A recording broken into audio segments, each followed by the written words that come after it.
In February, the Dallas Mavericks finalized one of the most shocking trades in NBA history, trading their generational superstar who had just took them to their first finals appearance in 13 years in a deal nobody saw coming. Since then, fans have been outraged, but the noise had quieted down after the Mavs surprisingly won the lottery in the summer. But after a 3-8 start to the new NBA season and Anthony Davis, who they traded for, hasn't seen the floor in weeks, the Dallas Mavericks finally pulled the plug on Nico Harrison, ending what was an embarrassing stint as general manager. Before I continue on with this video, please make sure to like and subscribe, especially like. It helps the video grow, and it helps the algorithm pick up the video so more people can watch it. I do appreciate you guys for watching this video. Yeah, let's get into it. So there we have it. Nico Harris is finally fired by the Dallas Mavericks after one of the most controversial trades in NBA history. But how did we get to this point? Well, a year ago, the Dallas Mavericks made it to the first finals in 14 years, and they lost it to the Celtics in embarrassing fashion. What came with that is a lot of media targeting by ESPN or whatever. They were harping onto Luka about his fitness, about his conditioning, and they were saying that he was not good enough.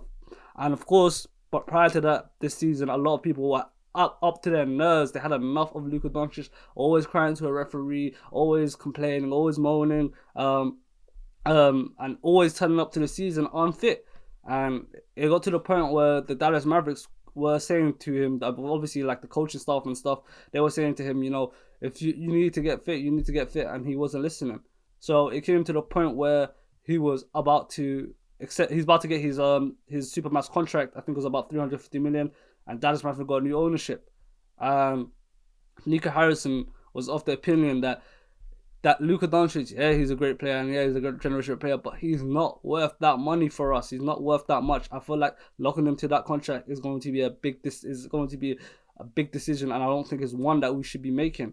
And obviously the ownership for the Dallas Mavericks, they don't know. They're none the wiser. They're just a new ownership. I don't think they knew much about basketball, and they just see the GM who just got them to the finals and has been making some good deals throughout his tenure there. Obviously signing guys like Daniel Gafford, drafting for Derek Lively, Kyrie, PJ Washington, all of that stuff.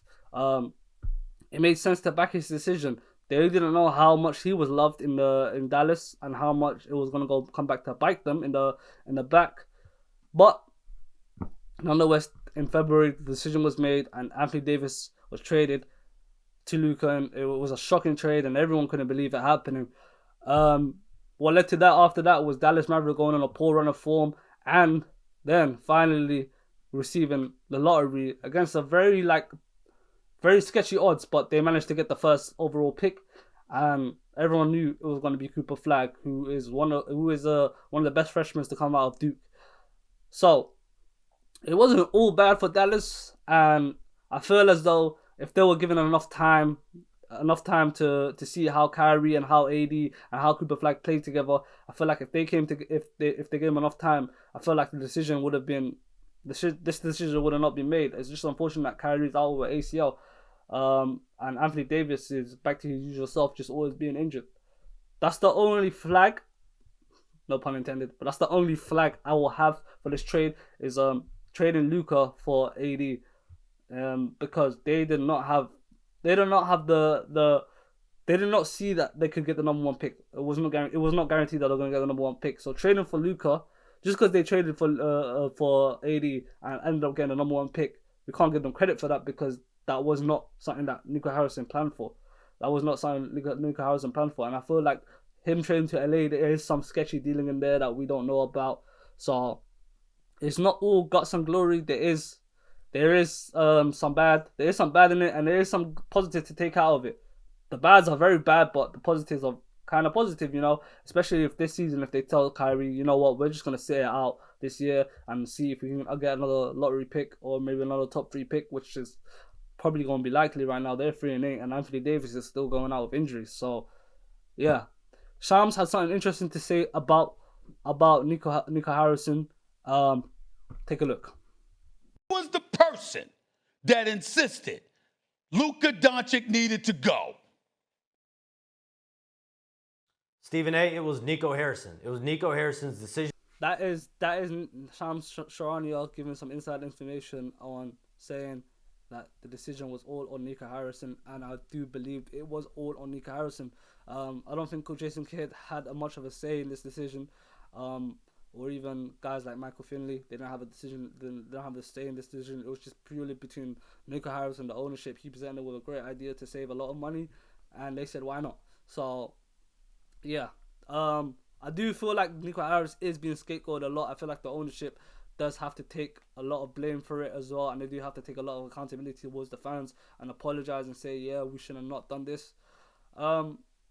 It's kind of a sad one, because you look at a guy like Anthony Davis and the situation, like the way that he's coming to this team, and you're seeing the ownership coming out and apologizing for trading for you in a sense, basically, and it's kind of disheartening. So I kind of have to monitor, and I was going to lead on to my next point. What's next for the Dallas Mavericks? Do they make a trade? They have a lot of key pieces, like PJ. Do they just do a fire sale? Klay Thompson is there, PJ Washington, guys like Daniel Gafford, Anthony Davis is there, of course. Yeah, what is next for the Dallas Mavericks? Do they continue to lose on purpose? Not even on purpose, but they just continue to lose. Whether it's on purpose or not, I feel like they're still going to lose without Anthony Davis anyway. Do they continue? Yeah, so do they continue to lose and see if they can get another high draft pick? Or do they and in order to do that, do they gut sell the whole team? Or do they just wait for Kyrie to come back and see how Cooper Flag and AD and everyone else are the pieces? Because I do feel like they have a lot of good role players in their team. Don't get it twisted. They've got very good role players. The only trade that I feel like was kind of baffling was the decision to move on Quentin Grimes for Caleb Martin. I feel like trading Quentin Grimes was a dumb one, especially how good he was before getting traded to Philly. And Caleb Martin, he had a good finals run, of course, but that season he was not better than Quentin Grimes. And I feel like if they had Quentin Grimes with Kyrie and with AD before Kyrie was sidelined, I feel like this team, everyone will be looking at this team a little bit more differently. Thank you so much for watching this video. Please make sure to like and subscribe. It helps the channel grow. Appreciate you sticking all the way to the end, and thank you.